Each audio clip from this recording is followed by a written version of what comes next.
بعد ما الشيطان فهم استراتيجي جديدة وضعها أبو الأنبياء إبراهيم عليه السلام في التفكير في الوصول للإله، في هدم الأصنام، في عبادة الله الواحد الأحد، القناعة اللي وضعها أو طريقة التفكير اللي صنعها نبي الله إبراهيم كانت حجة كبيرة جدا جدا على الكفار والمشركين، إن هم إزاي ما يعبدوش إله واحد وإزاي يروح للأصنام. في المشهد العظيم اللي كسر فيه نبي الله إبراهيم الأصنام وهم ما كانوش عارفين يردوا ولا يقولوا أي شيء، وفي نفس الوقت لما خرج سيدنا إبراهيم من النار الكفار قالوا إزاي ده حصل، حتى لو ما اعترفوش ولكن في داخلهم كانوا شايفين إنهم ظالمين. نبي الله إبراهيم وضع طريقة تفكير جديدة على الأمة البشرية كلها، على العالم كله، يقدروا يوصلوا بيها لربهم ولإلههم. نبي الله إبراهيم قدر يهزم وينتصر على أكبر حجة للشيطان، وقدر يوصل العقل البشري إن هو يبدأ يفكر ويبدع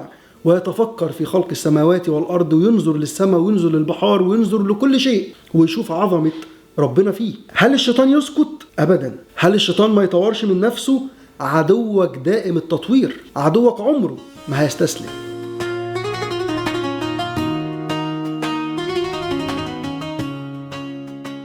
يبتدي الشيطان ولأول مرة في تاريخ الأنبياء يلعب على السلوك الإنساني مش على الإيمان، يلعب على فكرة إن هيخلي الإنسان يروح لفعل هو عمره في حياته ما عمله قبل كده. يبتدي الشيطان ولأول مرة في تاريخ البشرية يقنع الإنسان بفعل شاذ، يقنع الإنسان إن هو يتخلى عن فطرته، يقنع الإنسان إن هو يروح للمجهول ويروح لشيء عمر ما كانت البشرية تفكر فيه. وفي نفس الوقت اللي كان عايش فيه نبي الله إبراهيم سنة 2000 ل 1900 قبل الميلاد، يبتدي يقنع أهل قرية سدوم اللي موجودة على البحر الميت اللي هي الأردن حاليا، يبتدي يقنعهم إن لذتهم مش في النساء، لذتهم هتبقى في الرجال. ويبدأ الشيطان يتطور في دعوته من مجرد إن هو يقنع الناس إن مفيش إله أو يبتدوا يعبدوا أصنام، لأن هم يشزوا ويخرجوا بره فطرتهم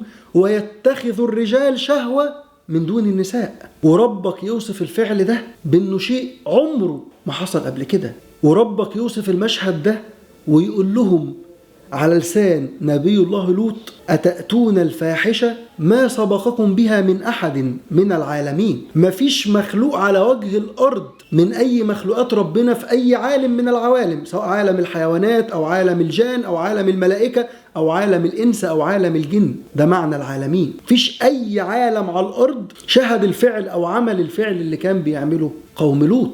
قدر الشيطان يقنعهم إن هم يشزوا في أفعالهم مش بس في أفكارهم في عبادة الله، فابتدوا ياخدوا الرجال شهوة، وابتدوا إن هم يعملوا علاقات مثلية جنسية، أي من نفس الجنس الواحد. فكانوا الرجال مستغنين عن النساء اللي هي الفطرة الطبيعية اللي مخلوق بيها كل المخلوقات بتاعت ربنا، إن الذكر بينجذب للأنثى ولكن راجل ينجذب لرجل. ده كان فعل عظيم جدا. ويرسل الله لقرية سدوم نبي الله لوط عشان يقول لهم اللي انتوا بتعملوه ده غلط وخطر كبير جدا جدا جدا وهيجلب ليكم العذاب الأليم.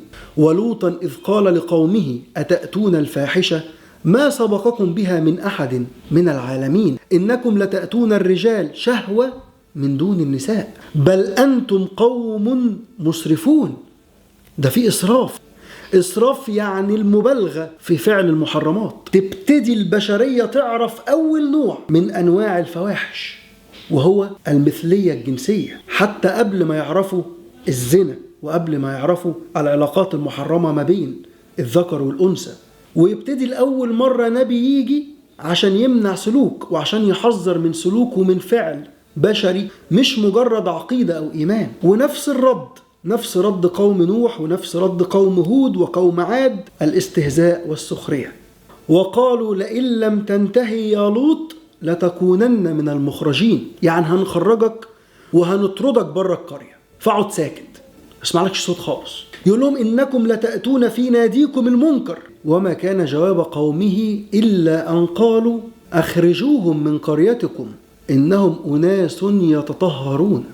ده أصبح إن قوم لوط أعداء للطهارة، أعداء للفطرة البشرية السليمة الصحيحة. والأول مرة ترسل الرسل على هيئة بشر. لأول مرة رسل ربنا تنزل متجسدين في شكل بشر ويقوموا بمهمتين. يمر في الأول على نبي الله إبراهيم أبو الأنبياء، مؤسس أقوى نظريات التفكير في العالم كله وفي البشرية كلها. يمر عليه الأول قبل ما يروحوا قوم لوط. قوم لوط أصروا على اللي هم بيعملوه. سيدنا لوط يحاول معاهم مرة واثنين وثلاثة وألف، هم مش عايزين خالص، مصممين، بل ابتدوا يهددوا لوط ان هم هيخرجوه من القرية. ينزل رسولين على هيئة بشر، على هيئة رجال في غاية في الجمال، لأن المصادر والكتب السماوية الأخرى أكدت إن سيدنا لوط كان ابن أخو سيدنا إبراهيم، وكان من أول المؤمنين بيه ومن أول الناس اللي سافرت معاه لما ساب أبوه وقريته أو المكان اللي كان فيه أو هاجر منه.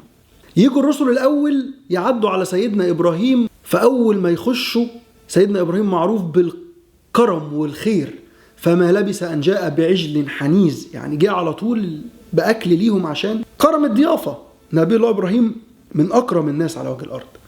فلما رأى أيديهم لا تصل إليه، لأن هو الطعام مش بيوصلوا له، أوجس في نفسه خيفة، خاف سيدنا إبراهيم. فابتدوا الرسل يعلنوا عن نفسهم ويقولوا له يا إبراهيم ما تخافش، إحنا رسل ربك جايين لك ببشارة ورايحين بعد كده لقوم لوط. سيدنا إبراهيم في الوقت ده كان متجوز السيدة سارة، وكانت السيدة سارة ما بتخلفش، وهو كان بلغ من الكبر وكان عمره كبير جدا. فبشروه بإسحاق، إن ستنا سارة هتخلف نبي الله إسحاق، وإسحاق ده اللي هيكون أبو يعقوب، ويعقوب ده اللي هيكون أبو سيدنا يوسف عليه السلام. فبشروه بإسحاق، وبعدين قالوا له احنا رايحين لقوم لوط، خلاص حق عليهم الهلاك. فابتدى يجادلهم سيدنا إبراهيم، طب يعني نديهم فرصة ثانية، نصبر عليهم، طب خدوا بالكم ده لوط هناك وبناته وأهله هتهلكوهم أو هتدمروا القرية وهم هناك. فلما ذهب عن إبراهيم الروع يجادلنا في قوم لوط، إن إبراهيم لحليم أواه منيب، ده راجل صبور ورحيم وكريم ودائم الرجوع لله سيدنا إبراهيم. ولكن زي ما قلت لكم قبل كده إن القوانين الإلهية لا ترحم، القوانين الإلهية منفذة مطبقة على كل أهل الأرض. زي ما القانون الإلهي نزل على ابن نوح وربنا قال له يا نوح إنه ليس من أهلك، نزل القانون الإلهي على قوم لوط مع شفاعة نبي الله إبراهيم في قوم لوط. فربنا يقول لنبي الله إبراهيم يا إبراهيم أعرض عن هذا، ما تكملش، إنه قد جاء أمر ربك، خلاص أمر ربنا جاء على قوم لوط، وأنهم آتيهم عذاب غير مردود. العذاب اللي جاي على قوم لوط عذاب مش هيترد. انت ليك البشرى بإسحاق. وفرحت ستنا سارة قالت يا ويلتى ألد وأنا عجوز وهذا بعلي شيخ إن هذا لشيء عجيب. قالوا أتعجبين من أمر الله رحمة الله وبركاته عليكم آل البيت. ربنا يعمل اللي هو عايزه في الوقت اللي هو عايزه. وخرجت الرسل من عند نبي الله إبراهيم وراحت لنبي الله لوط. وصلت الرسل لنبي الله لوط وهو كان في أرضه قاعد فيها، فقالوا له احنا ضيوف وعايزينك تضيفنا، لأن قرية سادوم كانت قرية بخيلة جدا ولا تكرم الضيوف، ونبي الله لوط كان الراجل الكريم الوحيد اللي فيها. فلما راحوا له، يعني هو عارف أفعال القوم، ممكن لو شافوا الشابين الجمال دول ممكن يعملوا معاهم إيه. ابتدى يقول لهم طب يعني احنا ممكن تروح في حتة تانية في قرية تانية جنبنا أو هم أصروا على موقفهم. فاستنى لما الليل يجي وراح دخل بيته، وزوجته كانت دايما عاصية ليه، زوجته كانت دايما ما بتسمعش كلامه، كانت دايما تعبان. هو خايف على الشابين دول من أهل القرية إن هم يكونوا عايزينهم يعملوا فيهم حاجة أو يطلبوهم للفاحشة. فلما وصل قال لزوجته بلاش تعرفي أي حد من أهل القرية إن في عندي الشابين دول، وأنا سامحتك خلاص واللي فات مات. ولكن كان في علامة ما بين امرأة لوط وما بين أهل القرية، كانوا متفقين إن لو لوط جاله حد أو جاله ضيوف لازم تعرفينا. العلامة دي كانت إن هي تطلع فوق السطح بتاع البيت وتشعل النيران، تشعل النار كده يظهر دخان بس، فأهل القرية كلهم يعرفوا إن في إيه، في ضيوف. فلما امرأة لوط عملت كده ابتدى أهل القرية يعرفوا إن في ضيوف، فجم يجروا على بيت سيدنا لوط. طلع لنا الشابين دول، احنا عايزينهم، لان للاسف شهواتهم سيطرت عليهم لدرجه ان هم ما بقوش عارفين يفرقوا ما بين الصواب والخطأ. ابتدى سيدنا لوط يديهم حلول. هم جايين له عايزين، قال لهم هن بناتي اطهر لكم. بناته مش معناه ان هم بنتين سيدنا لوط، ولكن بنات القريه كلها، لأنه الراجل الكبير وكان بيعتبر أهل القرية دول بناته، لفظ للتعبير عن المسؤولية يعني. قال هن بناتي أطهر لكم. قالوا لا احنا عايزين الناس اللي جوه. فهو ابتدى يخاف على الناس اللي جوه، فالناس اللي جوه طمنوه وقالوا له يا لوط ما تخافش، إن رسل ربك لن يصلوا إلينا، مش هيقدروا يمسونا بسوء، ولكن الرسالة ليك اخرج انت واهلك بالليل وما تبصش وراك، خد نفسك وخد بنتينك، كان معاه بنتين، اطلعوا بره القرية، لأن القوم هيجي لهم عذاب غير مردود، هيجي لهم عذاب أليم. فلما خرج سيدنا لوط يوصف القرآن المشهد ويقول لك جعلنا عاليها سافلها، يعني القرية اقتلعت من جذورها للسماء. ومش بس كده، قبل ما يحصل كده تم إرسال عليهم حجارة من سجيل، حجارة من جهنم بتختار كل واحد فيهم ابتدى يجيله الحجر يدمره.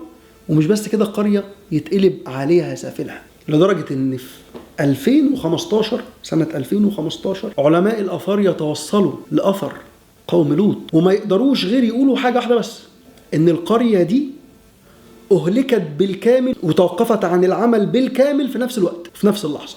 عشان كده ربك يقول لك نحن نكتب ما قدموا وآثارهم، في أثر، كل أمة ليها الأثر، وحتى اللي لم يكتشف هيكتشف. وينجي ربنا سيدنا لوط وقومه إلا امرأته كانت من الغابرين، ويتم القضاء على قوم لوط اللي انتشر بينهم واحدة من أعظم وأكبر الفواحش اللي شافتها البشرية، واللي للأسف موجودة لحد دلوقتي، واللي للأسف ما في حد قرب منها غير وشاف العذاب الأليم. ولكن للأسف لأن أهل الشر القائمين والمصدرين والمسوقين للفاحشة ما بيظهروش بس غير الشكل اللي ممكن يكون جيد منها فقط، ولكن ثق ان اي حد هيأتي بنفس الفعل وبنفس الفاحشة هيصيبه عذاب أليم. ولكن العذاب هنا ممكن يكون عذاب فردي، مش لازم يبقى عذاب جماعي. تنتهي قصة سيدنا لوط عشان يعلمنا أهم دروس في الإدارة وفي البزنس. وأول درس أنا تعلمته شخصيا من قصة سيدنا لوط هي الثبات الانفعالي، هي أن سيدنا لوط كان عنده ثبات انفعالي رهيب، تلميذ النبي إبراهيم عليه السلام. ثبات انفعالي أن شايف ناس بيعملوا فعل مشين فظيع، ما شتمش، ما غلطش، ما تعصبش، ما اتضايقش، لأنه متزن، لأنه عنده رسالة. فحضرتك في البيزنس بتاعك مهما شفت لازم يكون عندك ثبات انفعالي. وانت في طريقك في المشروع بتاعك هتشوف حد قريب منك يسرقك، اثبت، ما تعصبش، اقعد واتكلم معاه، زي ما سيدنا لوط قعد واتكلم مع قوم وابتدى يديهم حلول وابتدى يبشرهم ان في عذاب هيجيلكم. ابتدي اتكلم مع حد لو شفته عمل فعل شاذ وتشاور معاه لعله يتوب على ايدك، لان حتى نبي الله ابراهيم ما كانش عايز قوم لوط يهلكوا، نبي رحيم، فكان خايف عليهم. فاول درس اتعلم الثبات الانفعالي، وتعلم انك حتى لو شفت الفعل ده منتشر اوعى تغلط واوعى تشتم، ادعو الى سبيل ربك بالحكمة والموعظة الحسنة، وادعي للي بيعمل الفعل ده بالتوبة، وحاول تحذره على قد ما تقدر، لانك لو اتمنيت لي العذاب فللأسف ده نفس هدف الشيطان، لانه هو اللي وصله للفعل ده وهو عايز ياخده مع النار. تاني درس اتعلمته من قصة سيدنا لوط انك مهما حصل لازم تتشبث ولازم تمسك في القيم الأخلاقية، اوعى تختار، اوعى تستسلم. خد بالك ده نبي الله لوط وسط قوم، القوم دول بيقدر المصادر التاريخية بتقول ان هم من 4000 ل 400,000، لان للأسف الأخبار بتاعتهم ما وثقتش بالقدر الكافي، وكلهم بيعملوا فاحشة وكلهم مبسوطين وكلهم مستمتعين. فسهل جدا ان هم يجذبوا الناس عشان الفعل المشين القذر، سهل. تشبث بالقيم، تشبث، امسك فيها. القيم الأخلاقية دي اللي هتخليك وانت معاك فلوس عهدة من شركتك تقدر تنصب، بس انت مش هتنصب، انك عندك قيم اللي تخلي حضرتك مهما تعرض عليك رشاوي في منصبك ترفض، لانك عارف ان في يوم آخر، وعارف ان في حساب، وعارف ان في عقاب، وعارف ان الله يمهل ولا يهمل. القيم الأخلاقية اللي تخليك مهما حد دعاك لفعل، سواء سرقة، سواء افتراء، سواء ظلم، سواء شهادة زور، في البيزنس بتاعك أو في مشروعك أو حتى في رحلتك في الحياة، خليك دايما ثابت زي نبي الله لوط، لأنه فاهم كويس جدا جدا إن في عقاب وفي حساب. ثالث حاجة تتعلمها من قصة نبي الله لوط في البيزنس بتاعك أو في مشروعك أو حتى في وظيفتك، لازم يكون عندك بلان بي، ولازم تسمع للرسائل الإلهية. سيدنا لوط لما جاله الرسل ادوله بلان إن هو يخرج ويسيب القرية. في وقت لازم تخرج، في وقت لازم تسيب الوضع اللي انت فيه، في وقت لازم تهاجر عشان تنجو بنفسك وتنجو بمشروعك، في وقت بتبقوا شركاء والشركاء أذينك وضرينك لازم تسيبهم ولازم تفض الشراكة، في وقت مشروعك يكون خلاص بيفنى وبيهلك لازم تسيبه عشان ما تهلكش معاه. المشروع يهلك عادي بس انت ما تهلكش. قصة سيدنا لوط بتعلمك انك راجل يبقى عندك استراتيجيك بلان، عندك خطة استراتيجية في حياتك، ان خلاص بذلت كل ما أوتيت من قوة، بذلت كل ما أوتيت من سعي، امشي اخرج. لو الشركة اللي انت فيها الظلم زاد فيها او الأذى والضرر زاد فيها وانت مش قادر تصده، امشي اخرج، عشان لو نزل العذاب والشركة دي فشلت او وقعت ما يمسكش، تكون انت نجيت منه. رابع حاجة تتعلمها من قصة نبي الله لوط ان انت ما تستسلمش مهما حصل.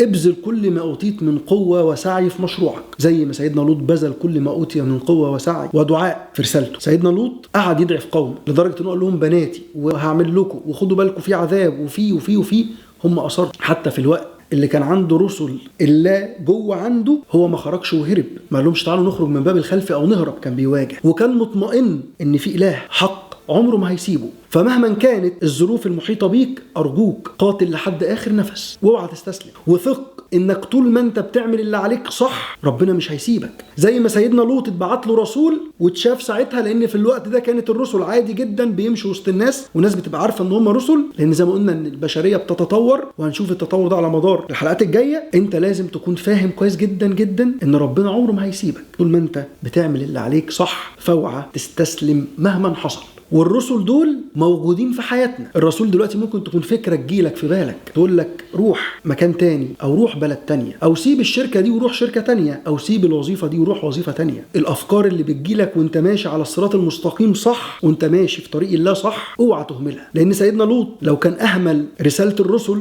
وما كانش صدقهم كان ممكن يهلك مع قوم، ولكنه أدرك الرسائل كويس جدا. وما كان لبشر أن يكلمه الله إلا وحيا أو من وراء حجاب. حضرتك بشر وأنا بشر، والفيديو ده واللي قبله واللي جاي ممكن يكون رسالة لحضرتك في مشروعك وفي البيزنس بتاعك. آخر حاجة يعلمها لك سيدنا لوط إنك لازم تكون عندك من المرونة الكافية في مشروعك إنك تتقبل كل الأحداث الغير متوقعة حتى الشاذ منها. لازم تكون مرن وعندك قوة وقدرة على التعامل مع الفشل. سيدنا لوط ما أمنش معاه غير شوية صغيرين جدا، ولكن بعد كده راح قرية تانية أو راح مكان تاني وظل يدعو لعبادة الله وحده لحد دلوقتي. رسالته باقية لحد دلوقتي. آلاف بل ملايين من البشر بيحذروا كل أهل الأرض من الفعل المشين، وما زال الفعل مستمر وعلى مرأى ومسمع من دول ومن حكومات ومن بلاد، وهي عارفة وساكتة وشايفة، بل ممكن يكونوا حاطينه تحت بند الحرية الشخصية. فحتى لو شفت الفعل القذر أو الفعل الغير آدمي والغير إنساني بينتشر، لازم يكون عندك من المرونة إنك تعرف تتعامل معاه بالحكمة والموعظة الحسنة. زي إن حضرتك توري للناس الفيديو ده يساعد في نشر الوعي، زي إن حضرتك كل شوية وكل فترة تحذر الناس من المثلية الجنسية والعياذ بالله. ففي مشروعك هتقابل شذوذ فكر كتير جدا، ممكن تقابل حد يعتدي عليك، ممكن تقابل حد عايز يظلمك. ثق اولا ان ربك عمره ما هيسيبك طول ما انت ماشي صح. والحاجة التانية لازم يكون عندك من الخطط ان انت تسيب او تهاجر او تدافع او توضح او تروح في مكان تاني وتبدأ من جديد، زي ما نبي الله لوط راح من جديد ومات وانتهت حياة سيدنا لوط، ولكن رسالته فضلت موجودة لحد دلوقتي بعد تقريبا 4025 سنة من وفاته أو من موته. فضلت الأجيال تفكر بعضها بفعل قوم لوط ويحذروا منه، عشان على قد ما نقدر نحجم الفعل ده أو نلغيه تماما، ولكن فكرة إلغائه تكاد تكون مستحيلة، لأن طول ما الشيطان موجود طول ما هو هيفضل قاعد للبشر في صراطهم المستقيم، وقاعد يدلهم عن السبيل، وقاعد يأمرهم إن هم يغيروا خلق ربنا، ولا آمرنهم فلا يغيرن خلق الله. فلو الشيطان هدفه إن هو يعمل كل ما سبق، فأعظم هدف ليك إنك ما تساعدش الشيطان يوصل للي هو عايزه. فقصة سيدنا لوط خلصت ولكن رسالته مستمرة لحد وقتنا هذا. عايزك تقول لي ايه اكتر حاجة استفدتها من قصة نبي الله لوط، وايه اكتر حاجة كان نفسك ان انا اقولها وانا ما قلتهاش، لان التعليقات في ناس هتخش تشوفها، فحاول تساعدني ان احنا ننشر الوعي في المجتمع بالتعليق او بالاراء اللي حضرتك هتقولها لي تحت في التعليقات. ولو استفدت فعلا والكلام فرق معاك، حاول تشوف اقرب الناس ليك وتوري له الكلام ده، او حتى توريه للمجتمع عشان المجتمع يستفاد منه، ونخلق اجيال فاهمه واعيه عندها ربط قوي ما بين قصص الانبياء والحياه والبزنس، ونقدر ان احنا نقلل حجم الفشل والخسائر اللي بتحصل للناس في البزنس او في الحياه. ونقدر حتى ان لو حد بيفكر يجرب نقول له اوعى تقرب من فعل زي ده، لانك ما تضمنش النهايه هتحصل امتى وازاي، وما يصيبكش العذاب، لان العذاب دائم وقائم بافعال البشر. ان الله لا يظلم الناس شيئا ولكن الناس انفسهم يظلمون، لما بيروحوا الافعال الله محذر منها بالرسل ومحذر منها في الكتب السماويه كلها. دي كانت قصه نبي الله لوط عليه وعلى نبينا افضل الصلاه والسلام، ودي كانت حلقه جديده من الانبياء والبزنس. كنت معاكم محمود حسن، سلام.